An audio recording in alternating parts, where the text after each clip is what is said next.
नमस्कार विद्यार्थी आणि मित्रांनो, लवकरच तुमची 12वी बोर्ड एक्झाम ही चालू होऊ शकते आणि त्या दरम्यानच किंवा त्याच्या अगोदर MSc CET 2024 साठी ऑनलाईन ॲप्लिकेशन फॉर्म हे स्टार्ट होऊ शकतात। सो हे MSc CET ची एक्झाम कोणी द्यायची आहे व त्याच्या ऑनलाईन ॲप्लिकेशन फॉर्म भरण्यासाठी आपल्याकडे काय काय डॉक्युमेंट्स असणं गरजेचं आहे हे थोडंसं आपण या व्हिडिओच्या माध्यमातून बघणार आहोत। सो MSc CET ची एक्झाम ही PCM आणि PCB हे दोन्ही ग्रुप असणारे विद्यार्थी देऊ शकतात। तुमचा जर सब्जेक्ट ग्रुप PCM असेल तर तुम्हाला इंजिनिअरिंग त्याचबरोबर ॲग्रिकल्चर आणि फार्मसी या तिन्ही कोर्सेसला ॲडमिशन घेता येतं। तुमचा सब्जेक्ट ग्रुप जर PCB असेल तर मात्र तुम्हाला फक्त ॲग्रिकल्चर आणि फार्मसी या कोर्सला ॲडमिशन घेता येतं। जनरली दरवर्षी ही एंट्रन्स एक्झाम 200 मार्कासाठी कंडक्ट केली जाते। तुमचा PCMB हे दोन्ही ग्रुप जर असेल तरी दोन्ही ग्रुपसाठी तुम्हाला ही एंट्रन्स एक्झाम देता येते। या वर्षीचं इन्फॉर्मेशन ब्रोशर अजून डिक्लेअर व्हायचं आहे। सो त्याच्यामध्ये पेपर पॅटर्न असेल किंवा मार्किंग सिस्टीम याच्यामध्ये काही चेंजेस झाले असतील तर ते आम्ही त्यावेळी तुम्हाला अपडेट करू। आता MSc CET चा जो ॲप्लिकेशन फॉर्म आहे हा 8 स्टेपमध्ये डिवायडेड असतो। म्हणजे या पूर्ण 8 स्टेप फिलअप केल्यानंतरच तुमची ऑनलाईन ॲप्लिकेशन फॉर्मची प्रोसेस कंप्लीट झाली असं कन्सिडर केलं जातं।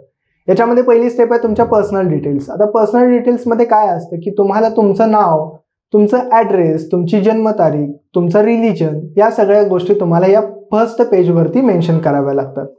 फर्स्ट स्टेप कंप्लीट केल्यानंतर तुम्हाला तुमचं डोमेसाईल आणि तुमची कॅटेगरी, डोमेसाईल म्हणजे तुमचं नागरिकत्व, तुम्ही कोणत्या राज्यामध्ये राहता, कोणत्या जिल्ह्यामध्ये राहता, त्याचबरोबर तुमची कॅटेगरी, तुम्हाला कोणत्या कॅटेगरीमधून तुमचा ऑनलाईन ॲप्लिकेशन फॉर्म भरायचा आहे। फॉर एक्झाम्पल ओपनमधून असेल तर ओपनमधून किंवा SC, ST, OBC कॅटेगरीमध्ये येत असेल तर त्या कॅटेगरी तुम्हाला या सेकंड पेजवरती सिलेक्ट करायला लागते।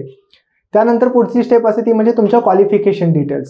याच्यामध्ये तुमची 10वीच्या डिटेल्स प्लस 12वीच्या डिटेल्स या दोन्ही डिटेल्स तुम्हाला इथं फिलअप कराव्या लागतात।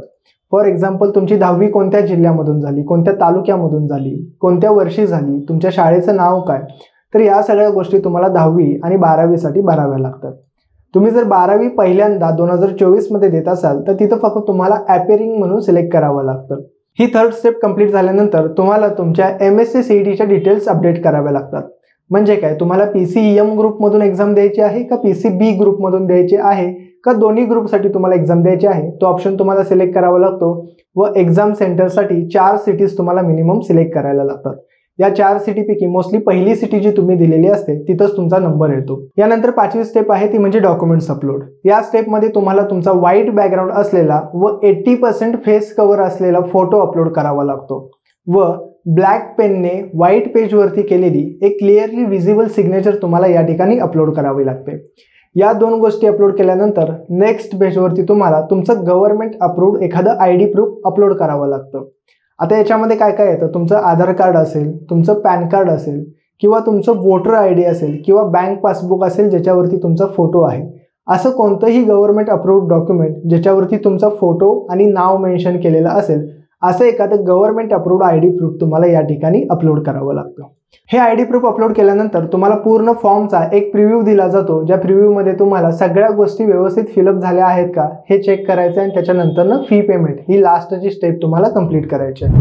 आता फॉर्म भरताना विद्यार्थ्याकडे काय असणं गरजेचं आहे तर सगळ्यात महत्त्वाचं म्हणजे विद्यार्थ्याचा स्वतःचा मेल ID आणि स्वतःचा मोबाईल नंबर या दोन्ही गोष्टीवरती OTPs येत असतात।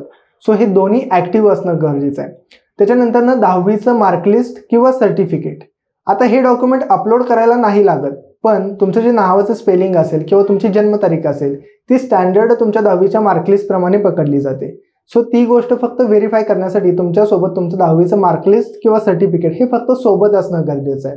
त्यानंतर तुमचा एक व्हाईट बॅकग्राऊंड असलेला फोटो लागेल जो आपल्याला अपलोड करावा लागतो। त्याचे स्टँडर्ड डायमेन्शन्स हे स्क्रीनवरती दिलेले आहेत। त्यानंतर तुमची ब्लॅक पेनने केलेली एक सिग्नेचर लागते जी त्यावेळी फॉर्म भरतेवेळी आपल्याला अपलोड करावी लागते। त्यानंतर गव्हर्नमेंट अप्रूव्ड एखादं ID प्रूफ जसं की Aadhaar card, PAN card, voter ID असं एखादं गव्हर्नमेंट अप्रूव्ड ID प्रूफ तुमच्याकडे असणं गरजेचं आहे। या 3च गोष्टी आपल्याला अपलोड कराव्या लागतात या ठिकाणी। बरेचसे पॅरेंट्स हे कॉल करून विचारत असतात की आम्ही OBC मध्ये आहे किंवा EWS मध्ये आहे किंवा अदर रिझर्व कॅटेगरीमध्ये आहे, पण सध्या आमच्याकडे रिझर्वेशनचे कोणतंही डॉक्युमेंट अवेलेबल नाही, पण आम्हाला त्या कॅटेगरीमधून फॉर्म भरायचा आहे तर भरता येईल का? तर हो, भलेही तुमच्याकडे आता कॅटेगरीचे सर्टिफिकेट्स नसतील तरीही तुम्हाला MSc CET चा फॉर्म त्या कॅटेगरीमधून भरता येतो। मात्र जेव्हा ॲडमिशन प्रोसेस चालू होते जून किंवा जुलैमध्ये त्यावेळी मात्र तुम्हाला हे कॅटेगरीचे जे काही सर्टिफिकेट्स असतील ते तुम्हाला त्यावेळी अपलोड करावे लागतात।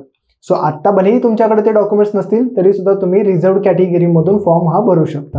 आता ऑनलाईन फॉर्म भरण्याची साधारणतः फीस किती असते? जर तुम्ही ओपन कॅटेगरीमध्ये असाल तर 800 रुपये ही ऑनलाईन ॲप्लिकेशनची फीज असते. आणि जर तुम्ही रिझर्व्ड कॅटेगरीमध्ये येत असाल मग याच्यामध्ये SC, ST, NT, OBC, EWS तर या सगळ्या कॅटेगरीच्या विद्यार्थ्यांना 600 रुपये ऑनलाईन ॲप्लिकेशनची फी असते. लवकरच MSc CET 2024 साठी ऑनलाईन ॲप्लिकेशन फॉर्म हे चालू होणार आहे. त्यासाठी ऑनलाईन ॲप्लिकेशन फॉर्मसाठी जी काही डॉक्युमेंट्स लागणार आहेत त्याची तयारीही करून ठेवा. व तुम्हाला आमचा व्हिडिओ आवडला असेल तर चॅनलला सबस्क्राईब करा व डिस्क्रिप्शनमध्ये एका व्हॉट्सअप ग्रुपची लिंक दिलेली आहे. एंट्रन्स एक्झामपासून ते ॲडमिशनपर्यंतच्या सर्व अपडेट्स मिळवण्यासाठी डिस्क्रिप्शनमधल्या व्हॉट्सअप ग्रुपच्या लिंकला जॉईन करा. थँक्यू.